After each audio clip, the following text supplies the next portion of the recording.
resistir, meu tempo é decidir que continuará a sobrevivência. Veja underground.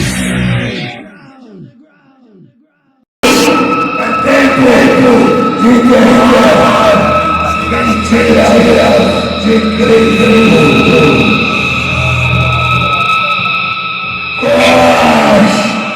Salomão, tempo!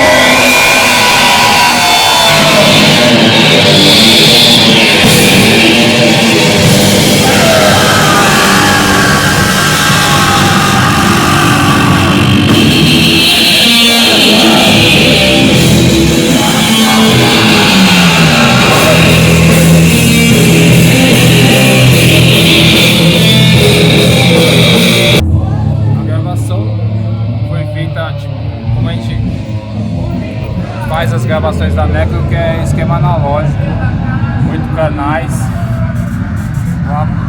pegando tipo de uma maneira mais suja, que é a grande ideia da banda é essa, fazer o som mais cru, e aí a gente conseguiu, né, juntar o lance do analógico, que muitas vezes a galera que quer gravar não tem acesso, mas aí pelos contatos que a gente tem a banda é uma banda galera com mais de 30 anos, então todo mundo conhece diversas pessoas e a gente chegou a esse ponto e é o formato que a gente tem, sempre teve a ideia da banda soar, sujo e fora de qualquer contexto comercial.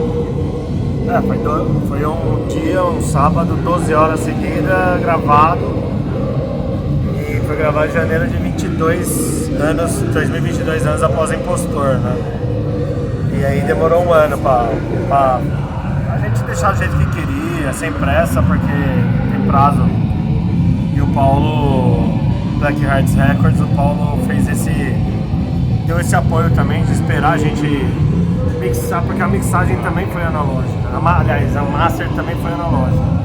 Então foi com calma, o Humberto, que faz as artes, fez a demo do Ancestral Bestiality, do split com o Holy of Jesus, que é um split ao vivo, uma fita limitada, e fez esse também. Então a gente tem esse cuidado, né, de se envolver com as pessoas que tem a ver com a gente, sem pressa, porque a gente não responde pra ninguém, não é profissionalismo.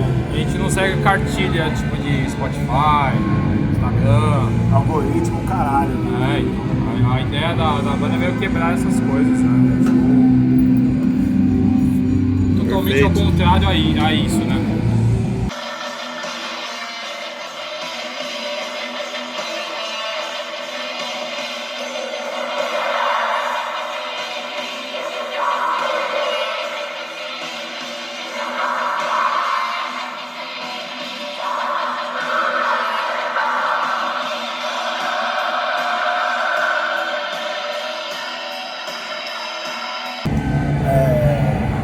Tem uma preocupação, né, com o gosto, que a gente não quer falar em nome de ninguém. A gente não fala em nome dos ancestrais que viveram nesse solo antes do derramamento de sangue indígena, antes de a Biayala virar essa merda.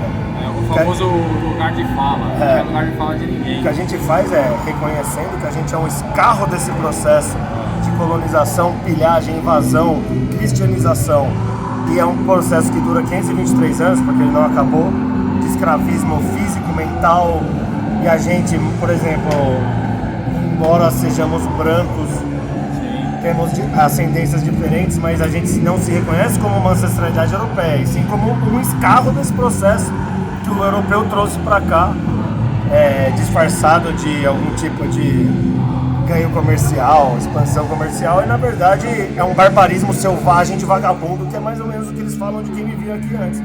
Então a gente tenta mais ou menos tratar desses assuntos como uma forma de reconhecer a realidade que aqui está, para reivindicar de certa forma uma agenda de expurgo de todos os males que chegaram numa terra sem males, que era a Biayala, que é o cristianismo, a cobiça, a ganância, que depois ganhou a forma do capital, do imperialismo, todas essas merdas que sufocam a gente enquanto terceiro mundo, não só Sul da América, mas enquanto terceiro mundo no geral.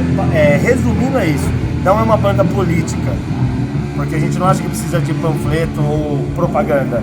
Tá tudo ali, basta enxergar, pensar, refletir. E o lance político é muito natural pra gente, assim, não precisa ficar fazendo esforço pra parecer politicamente correto, essas coisas assim, que hoje em dia a molecada vai muito nessa onda.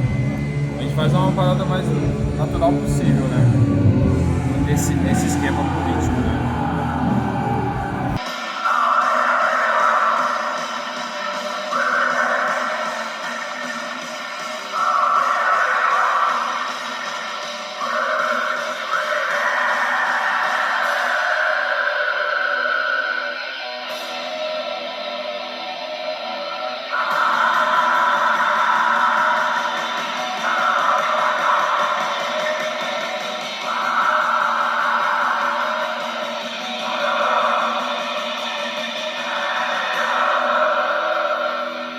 Esse imperialismo que acaba fazendo as pessoas que moram aqui no Brasil, um país sul-americano também, que é enxergar a nossa cultura ancestral de uma maneira muito pequena, não valorizando, né?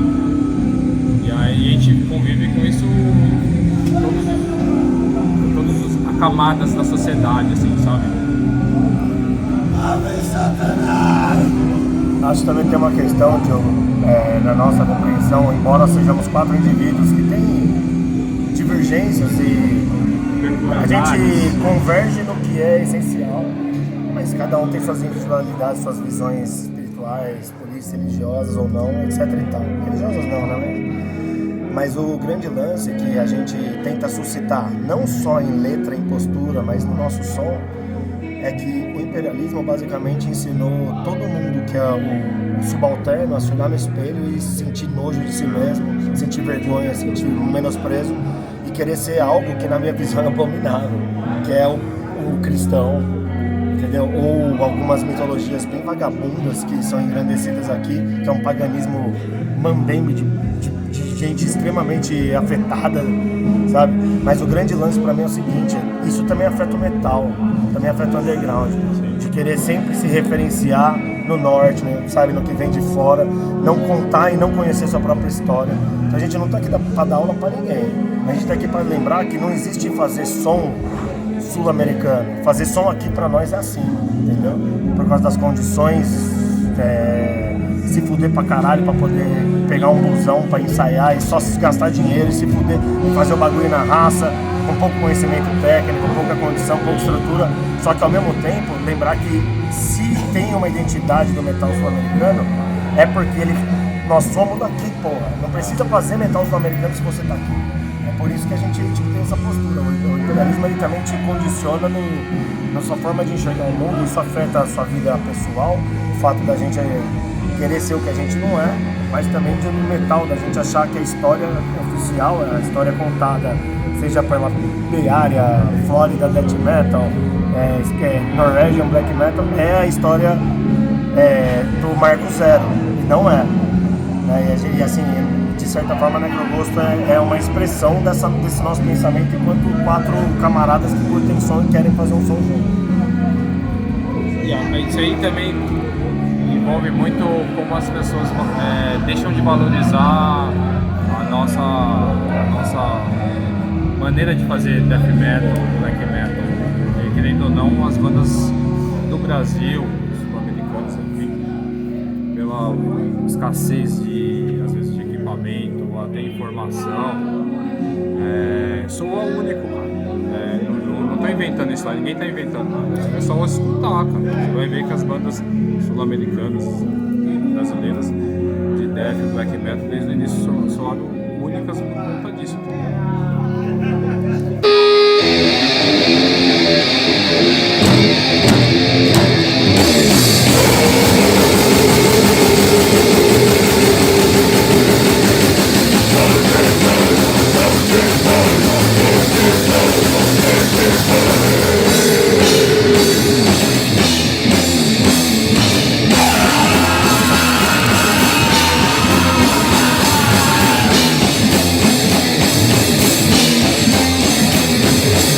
fazendo uma entrevista com a gente, você vai usar essa plataforma veicular, mas a gente sabe que é uma certa forma de contaminar esse espaço também. Sabe? A gente tem nossa visão e eu respeito a sua sobre isso. Tanto é que eu sei a intenção que você está fazendo isso, nós todos concordamos em trocar essa ideia com você. Você é um cara que muito afinado com a gente em todos os sentidos.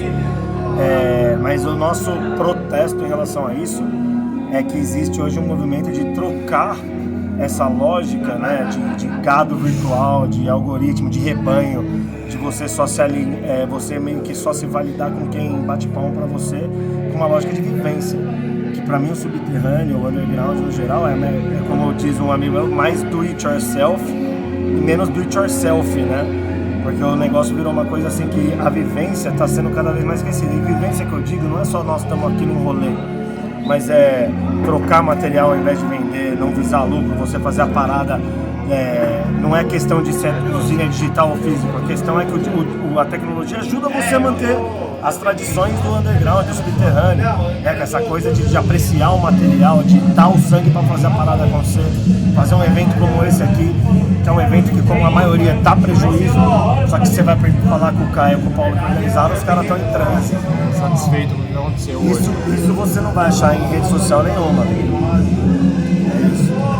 É isso. E o lance é o seguinte, a gente já frequentou outros tipos de rolê, enfim. Fazer isso no meio do black metal é uma parada muito foda, porque é um ambiente que você encontra pessoas que podem pensar da mesma forma que você também não. Então é um ambiente desconfortável. E o mais foda é fazer isso nesse ambiente. Porque tem muitos rolês aí que a galera fica palestrando pra convertido, digamos assim. Aí fica fácil botar o dedo e tal, né? Porque tá todo mundo ali meio na mesma linha de pensamento. O black metal ele abrange pessoas que pensam diferente da gente. Isso. E a gente vai falar o que pensa e fazer o que a gente quer fazer. Caminhar com quem tem que caminhar e se apostar de quem tem que se apostar, e assim é o mundo. Isso é a vida e nosso caminho é esse. E pra quem quiser ver esse vídeo aí vai saber do que a gente pensa um pouco. Se não lê vídeo não vai saber nunca, então esse vídeo aqui é pra isso.